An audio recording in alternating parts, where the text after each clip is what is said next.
jump on here real quick and do a short video about Colombia and all the news going on about Colombia.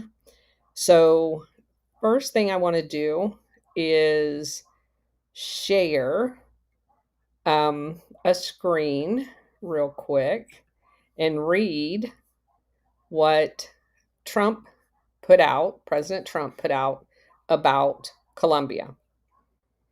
So, first of all, President Gustavo Petro of Colombia is an illegal drug leader, strongly encouraging the massive production of drugs in big and small fields all over Colombia. It has become the biggest business in Colombia by far, and Petro does nothing to stop it. Despite large scale payments and subsidies from the US that are nothing more than a long term ripoff to America. As of today, these payments or any other form of payment or subsidy will no longer be made to Colombia. The purpose of this drug production is the sale of massive amounts of product into the United States, causing death, destruction, and havoc. Petro, a low rated and very unpopular leader with a fresh mouth towards America, better close up these killing fields immediately, or the US will close them up for him. And it won't be done nicely. Thank you for your attention to this matter. President Donald J. Trump. Now, you guys remember that I said when we started the Gary Webb book about the Contra cocaine being trafficked into the United States, back then primarily into the Black neighborhoods, that the entire source of the cocaine was coming from Colombia. We talked about Colombia and the Crystal Triangle in the book before that. So we've been on the Colombia bandwagon the entire time. And you guys know, as soon as we started blowing up boats out of Venezuela, I kept saying, what about Colombia? What about Colombia? What about Colombia? So I've been all over the Colombia case for a long time. But I wanted to share something else with you. And let me see if I can get this other one up to go over it, because it's even more interesting. Let's see if I can find it. Here we go. So we know that there's a lot of communication about who's on these boats. And the boat that supposedly had just fishermen on it, and Petro came out right away and go, oh my gosh, you're killing Colombians. And I was like, huh? Colombians on a drug boat that supposedly was coming out of Venezuela? Again, a story that we've been saying multiple times.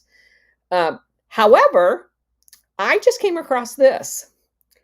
The supposed poor little fisherman, this guy right here, he actually has already been arrested in 2016 for a massive weapons theft.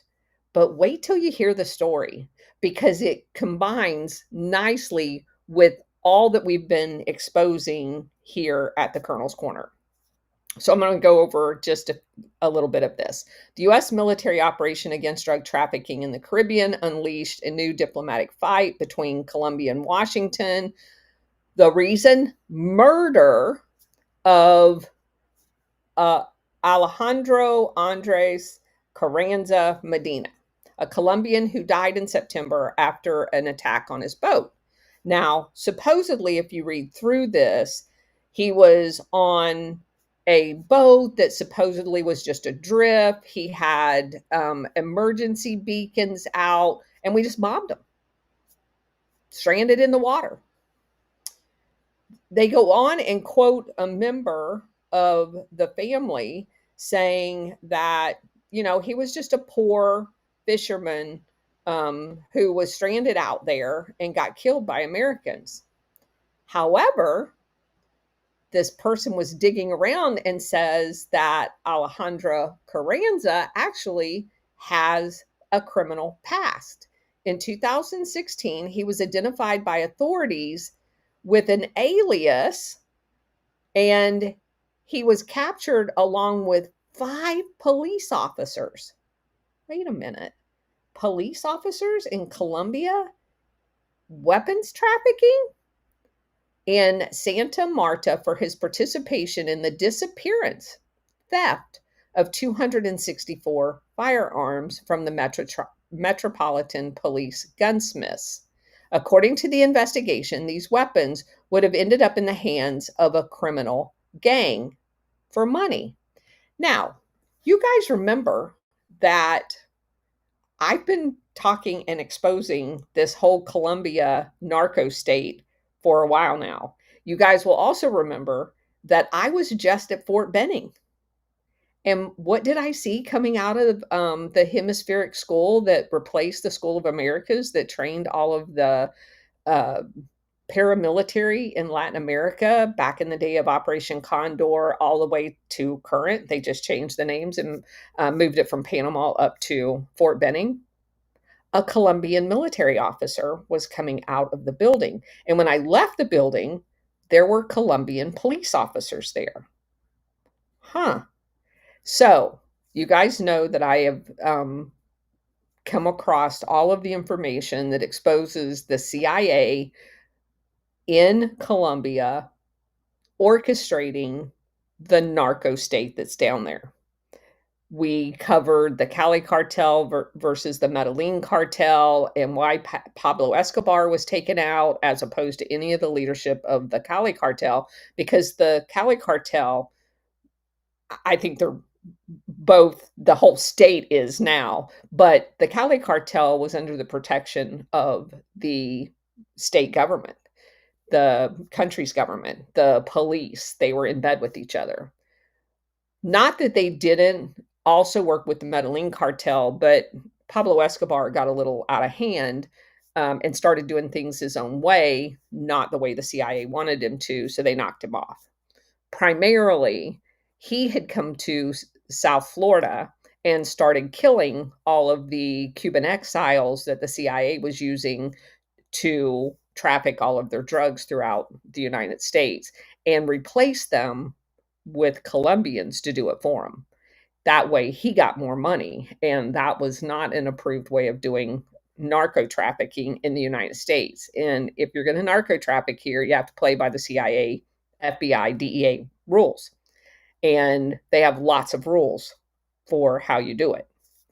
So I just thought I would share that with you since I just stumbled across it and found it very interesting that, in fact, all of the information you're going to get about all of the stuff that's going on in this war, real war on drugs for the first time ever, is going to be misinformation. They're going to lie to you about everything. So be prepared for that. Dig around for the real story. This article I had to find on Yandex for the translation into English. So it's really, really important to not just use Google or Brave or any of those other search engines, because a lot of what you're going to find is in a foreign language in order to get the real story, because our press does not want you to have the real story. So thanks for joining me for this short video. I just wanted to update you. I'm doing my happy dance that our concern of addressing Colombia, which I've expressed for months now, if we're going to actually do a war on drugs, you have to address Colombia.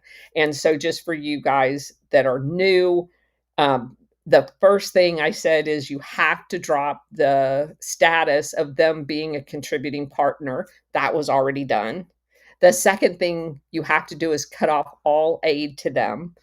That was just done, thanks to President Trump. And now we're going to take out the transportation capability of it ever reaching the United States with a secure border and taking the boats out.